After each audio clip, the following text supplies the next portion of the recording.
thank you for your tireless efforts to protect migrant unaccompanied children from abuse, neglect, labor trafficking, sex trafficking, and other unspeakable horrors. I especially appreciate Senator Grassley's oversight unit's extensive and multi-year investigation into sponsors who obtain children under suspicious circumstances and sponsors who have known criminal histories to include gang affiliation. Now, what keeps me up at night is wondering about the safety and well-being of children. I think about a 16-year-old girl from Guatemala. I'll call her Carmen. Her sponsor claimed he was her older brother, but after Carmen was released from the Unaccompanied Children program to her sponsor in North Carolina, she appeared in a photo on his social media. He was touching her inappropriately. It was very clear her sponsor was not her brother. Later, Carmen appeared on her sponsor's social media again. This time, she was alone.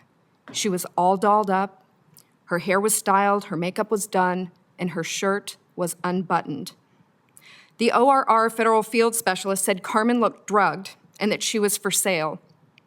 It was later discovered that Carmen's sponsor had other social media accounts containing child pornography. What keeps me up at night is wondering if Carmen is safe.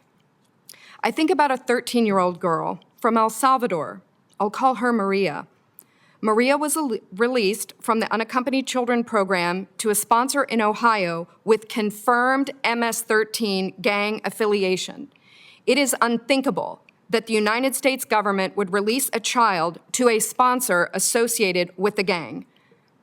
What keeps me up at night is wondering if Maria is safe. More than 500,000 children, like Carmen and Maria, have arrived at our border alone. These children are funneled through a network of U.S. government agencies and contractors and non-governmental organizations. They have little or no training in how to protect children from trafficking and abuse. More than 8,300 of these children were funneled through the Pomona Fairplex Emergency Intake Site, where I had the privilege to serve as the deputy to the director of the Federal Case Management Team.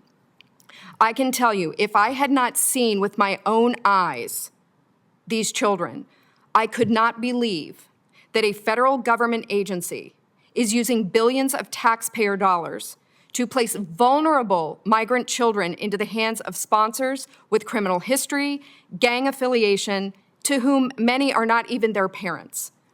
It is shocking and shameful. As a whistleblower, I'd like to thank Senator Grassley for being a trusted pathway to report, in my estimation, is the most horrific injustices against children that I've witnessed in my entire federal career.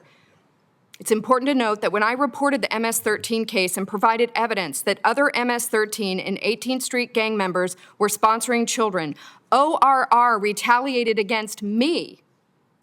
In just 16 days after making my first protected disclosure to the Department of Justice Inspector General, the Honorable Michael Horowitz, I was taken off the MS-13 case by ORR. The FFS told me I was under investigation. I was escorted off my job by the FFS and security. My badge was taken. For my personal safety, my home agency offered to send armed agents to escort me from California back to Washington, D.C. So Senator Grassley and honorable senators, I thank you for protecting whistleblowers like me. And again, I thank you for your tireless efforts to protect these children from trafficking and abuse. I'd be happy to answer any questions that you may have.